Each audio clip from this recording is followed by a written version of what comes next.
Assalamualaikum warahmatullahi wabarakatuh. Perkenalkan, nama saya Ramasari Novita Mukti. Saya dari kelas D3 Gizi Reguler B. Pada kesempatan kali ini, saya akan presentasikan mengenai pengasapan tradisional dan pengasapan modern. Sekarang kita akan memulai presentasi pengasapan tradisional dan pengasapan modern. Yang pertama mengenai pengertian pengasapan.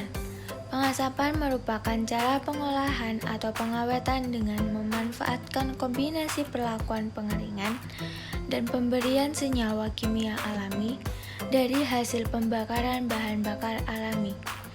Melalui pembakaran akan terbentuk senyawa asap dalam bentuk uap dan butiran-butiran tar serta dihasilkan panas. Senyawa asap tersebut menempel pada ikan dan terlarut dalam lapisan air yang ada di permukaan tubuh ikan, sehingga terbentuk aroma dan rasa yang khas pada produk dan warnanya menjadi keemasan atau kecoklatan. Selanjutnya adalah prinsip pengasapan.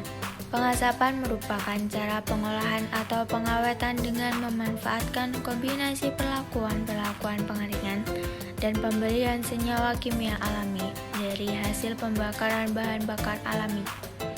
Melalui pembakaran akan terbentuk senyawa asap dalam bentuk uap dan butiran-butiran tar, serta dihasilkan panas. Senyawa asap tersebut menempel pada daging dan terlarut dalam lapisan air yang ada di permukaan daging, sehingga terbentuk aroma dan rasa yang khas pada produk, dan warnanya menjadi keemasan atau kecoklatan. Selanjutnya adalah syarat pengasapan. Seperti halnya dengan pengeringan melalui terik matahari maupun menggunakan cara diangin-anginkan yang biasa dilakukan oleh orang Indonesia, pengasapan terlebih dahulu harus melalui proses pengerjaan awal, antara lain penggaraman, pengeringan, dan pemanasan. Ketiga hal tersebut ditujukan untuk menjamin kesempurnaan hasil pengasapan. Selanjutnya adalah jenis-jenis pengasapan. Jenis-jenis pengasapan terbagi menjadi 4, antara lain pengasapan dingin. Pengasapan dingin merupakan cara pengasapan pada suhu rendah, yaitu tidak lebih tinggi dari suhu 33 derajat Celcius atau sekitar 15-33 derajat Celcius, dengan waktu pengasapan dapat mencapai 4-6 minggu. Penggunaan suhu rendah dimaksudkan agar daging tidak menjadi masak atau protein di dalamnya tidak terkoagulasi. Yang kedua adalah pengasapan panas. Pengasapan panas dengan menggunakan suhu pengasapan yang cukup tinggi, yaitu 80-90 derajat Celcius. Karena suhunya tinggi, waktu pengasapan pun pendek, yaitu hanya 3-8 jam, atau bahkan hanya 2 jam. Melalui suhu yang tinggi, daging ikan menjadi masak dan tidak perlu diolah terlebih dahulu sebelum disantap. Selanjutnya ada pengasapan elektrik dan pengasapan cair. Pengasapan elektrik adalah ikan asap dengan asap dari pembakaran gergaji atau serbu gergaji yang dilewatkan medan listrik dengan tegangan yang tinggi. Pengasapan cair adalah asap liquid dan pada dasarnya merupakan asam cukanya atau vinegar kayu yang diperoleh dari destilasi kering terhadap kayu. Pada destilasi kering tersebut, vinegar kayu dipisahkan dari tar dan hasilnya diencerkan dengan air lalu ditambahkan garam dapur secukupnya. Kemudian daging terendam dalam larutan asap tersebut selama beberapa jam. Faktor penting yang perlu diperhatikan pada pengasapan liquid adalah konsentrasi, suhu larutan asap, serta waktu perendaman. Selanjutnya, kita akan membahas mengenai kelebihan pengasapan cair. Yang pertama, beberapa aroma dapat dihasilkan dalam produk yang seragam dengan konsentrasi yang lebih tinggi.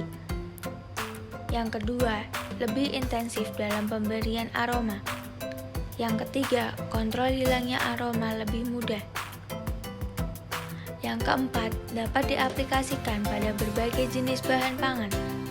Yang kelima, dapat digunakan oleh konsumen pada level komersial. Yang keenam, lebih hemat dalam pemakaian kayu sebagai sumber asap. Yang ketujuh, polusi lingkungan dapat diperkecil. Selanjutnya ada teknik pengasapan. Teknik pengasapan dibagi menjadi dua. Yang pertama, pengasapan dengan cara digantung. Teknik pengasapan dengan cara digantung banyak dilakukan baik pada ikan maupun daging. Ikan digantung menggunakan kait atau kayu. Pengasapan ikan dengan cara digantung lebih baik hasilnya daripada ikan yang disusun pada rak. Asap dan panas akan menempel secara merata pada ikan yang digantung. Selanjutnya, pengasapan dengan cara disusun pada rak-rak. Teknik pengasapan dengan cara disusun pada rak umumnya dilakukan pada ikan kecil. Ikan disusun di atas rak dengan jarak tertentu. Kekurangan teknik ini, asap tidak akan menyebar secara merata. Ikan akan lebih banyak menerima asap pada satu sisi saja. Oleh karena itu, ikan harus dibolak-balik agar asap yang menempel menjadi merata. Berikut ini merupakan produk hasil pengasapan. Yang pertama ada daging, sosis, ikan, dan keju. Daging, apabila daging yang diasapi akan disimpan pada suhu kamar, maka daging tersebut harus diasapi pada suhu 50 derajat Celcius, sehingga suhu bagian dalam mencapai 110 derajat Celcius. Daging asap dapat disimpan beberapa lama, mempunyai flavor yang menyenangkan dan rasanya lebih baik. Sosis. Tujuan daripada proses pengasapan pada sosis adalah untuk memperbaiki kenampakan sosis, yaitu oleh komponen-komponen dalam asap, untuk memberi flavor asap yang khas, untuk memberi daya awet oleh bahan-bahan bakterioristatik, dan bahan-bahan antioksidan yang berasal dari asap. Selanjutnya ada ikan. Pada ikan sendiri, ada pengaruh pengasapan pada ikan yang diasap. Yang pertama ada daya awet ikan, yang kedua ada rupa ikan, yang ketiga ada warna ikan, dan yang keempat ada rasa ikan. Untuk produk terakhir ada keju. Pengasapan keju merupakan hal yang telah dikerjakan sejak zaman dahulu. Pengasapan keju dapat memperbaiki kualitas penyimpanan keju. Hal itu disebabkan karena permukaan keju akan diseliputi dan diliputi oleh senyawa-senyawa antimikrobia dan antioksidan yang memang terdapat di dalam asap. Dengan demikian, keju akan langsung terhindar dari serangan kapang dan jasad-jasad rendik lainnya. Sekarang kita akan membuat ikan asap. Yang pertama, siangi ikan, cuci, dan kelompokkan menurut ukuran. Masukkan garam ke dalam setengah liter air dan didihkan, kemudian dinginkan. Rendam ikan selama 15-20 menit, kemudian tiriskan dan angin-anginkan sampai permukaannya kering.